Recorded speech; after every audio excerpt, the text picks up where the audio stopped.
Train your listening and reading. Have fun and learn. The Lighthouse Keeper's Secret. Old Silas had been the keeper of the North Point Lighthouse for over 40 years.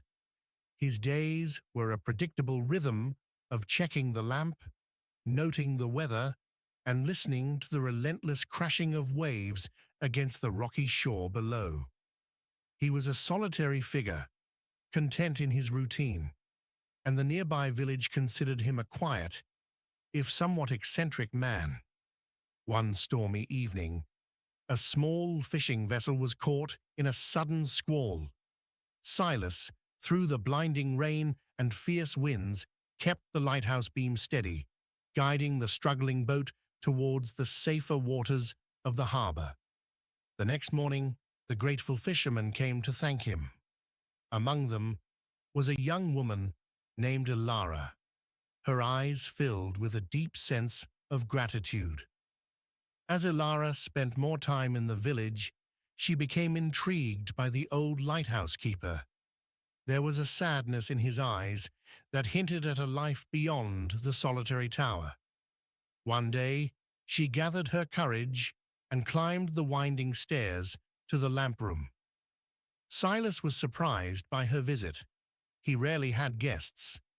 Ilara, with gentle persistence, began to draw him out of his shell. He spoke of his younger days, of a life at sea, and of a love lost too soon in a distant land. He showed her a small, worn wooden box that contained a faded photograph of a woman with kind eyes and a warm smile. He had kept her memory alive through all these years. The lighthouse, his silent witness. Ilara listened patiently, her heart touched by his story. She realized that Silas wasn't just a lighthouse keeper. He was a guardian of memories, his lonely vigil a testament to a love that time could not erase. As the years passed, Ilara became a regular visitor to the lighthouse, and the old keeper found a new kind of light in sharing his story with a compassionate friend. The North Point Lighthouse, which had always guided ships through darkness, also became a beacon of connection for two lonely souls. The curious case of the missing manuscript. The small town of Willow Creek was usually a picture of tranquility, but a buzz of excitement and a touch of bewilderment had settled over it. The prized possession of the local historical society, a handwritten manuscript by the town's most famous former resident, author Eleanor Ainsworth, had vanished from its locked display case.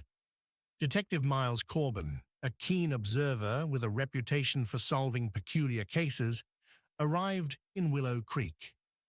The Historical Society's president, Mrs. Gable, a woman with a nervous flutter in her voice, explained the situation. The manuscript, a draft of Ainsworth's most beloved novel, was invaluable and had been securely kept for decades. There were no signs of forced entry. Miles began his investigation by interviewing the society members and the few individuals with access to the room. Each had an alibi, and none seemed to have a motive. The manuscript wasn't something easily sold. Its significance was tied to Willow Creek itself. Days turned into weeks, and the mystery deepened. Miles spent hours in the Historical Society, poring over old documents and photographs. He learned about Eleanor Ainsworth's life, her inspirations, and even some local legends surrounding her writing process.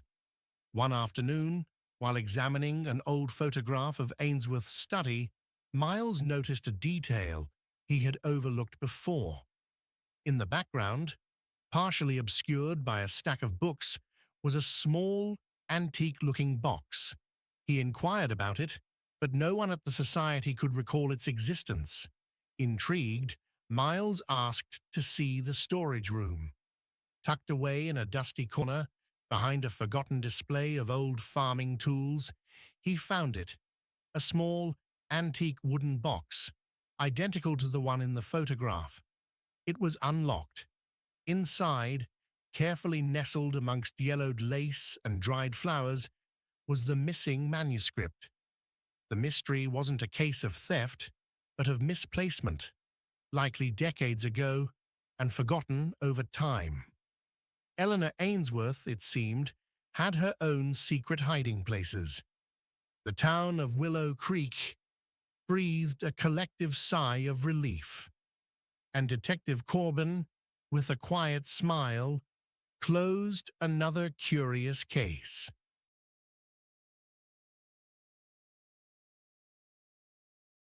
The Whispering Woods and the Lost Child.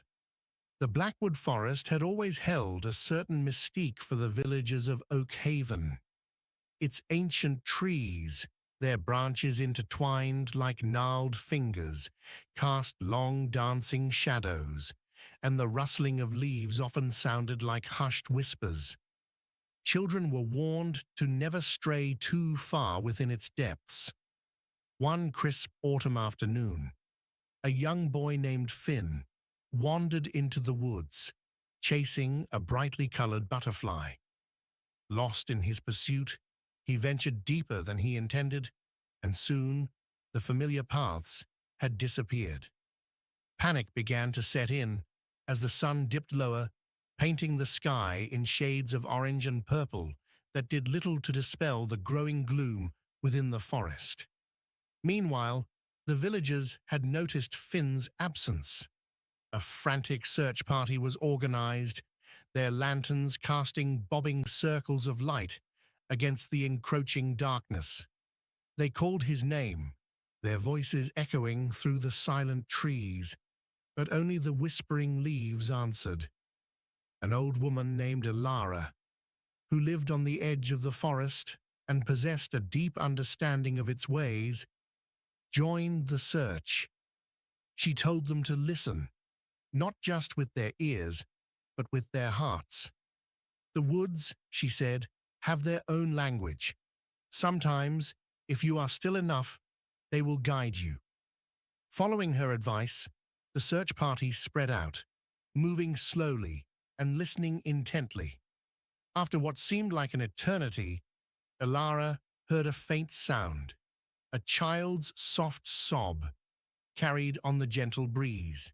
She followed the sound, pushing through thick undergrowth until she found Finn huddled at the base of an ancient oak, shivering but unharmed.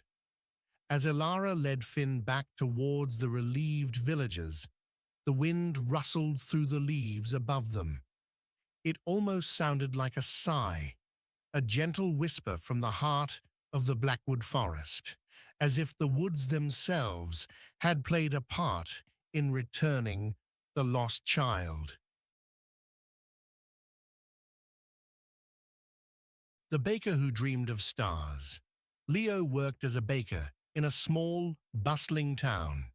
Every morning before the sun even thought about rising, he would be in his warm, flour-dusted bakery, kneading dough and filling the air with the comforting aroma of freshly baked bread and sweet pastries.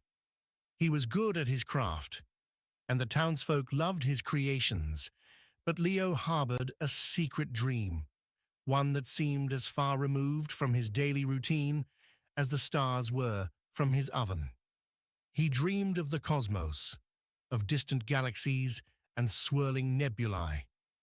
Every night, after the last customer had left and the bakery was quiet, Leo would pull out his old, well-worn telescope and gaze at the night sky.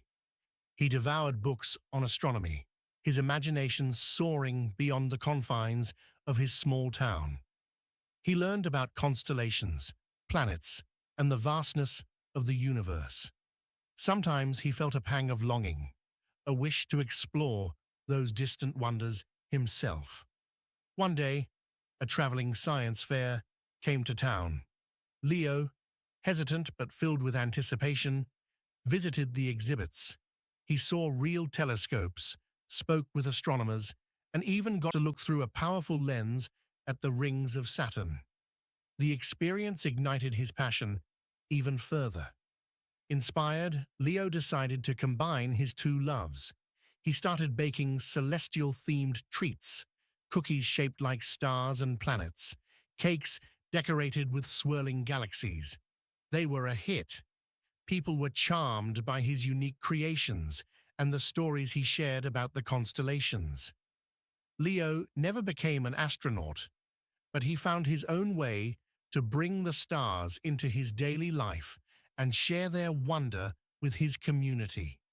He was still the beloved baker of the town, but now he was also known as the baker who dreamed of stars, a reminder that even in the most grounded of lives, there is always room for the boundless expanse of our dreams. The Old Oak Tree and the Two Friends. At the edge of Willow Creek's Central Park stood a grand old oak tree. Its branches, thick and sturdy, reached towards the sky like welcoming arms, and its shade provided a cool respite on warm summer days. For as long as anyone in town could remember, it had been a silent witness to the lives that unfolded around it. Two friends, Maya and Liam, had grown up under the shade of that old oak. As children, they would climb its lower branches, imagining it was a pirate ship or a royal castle.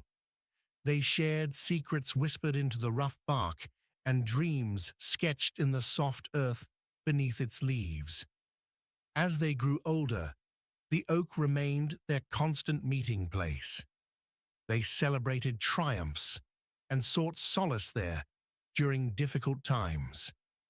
They talked about their first crushes, their anxieties about school, and their hopes for the future, the old tree seemingly absorbing their joys and sorrows with equal stoicism. Life eventually led Maya and Liam down different paths. Maya moved to the city for university, pursuing her dream of becoming an artist. Liam stayed in Willow Creek, taking over his family's farm. Years passed, filled with new experiences and different routines. One autumn afternoon, Maya returned to Willow Creek for a visit. Drawn by a familiar pull, she walked to the park and found the old oak tree standing just as majestic as she remembered. And there, leaning against its trunk, was Liam. A comfortable silence fell between them, a silence filled with shared history and unspoken understanding. They talked for hours, catching up on lost time, their voices weaving through the rustling leaves like a familiar melody. As the sun began to set, casting long shadows across the park, they stood for a moment beneath the old oak, a silent acknowledgement of the enduring bond that time and distance could not break, a bond as strong and steadfast as the ancient tree that had sheltered their friendship for so many years.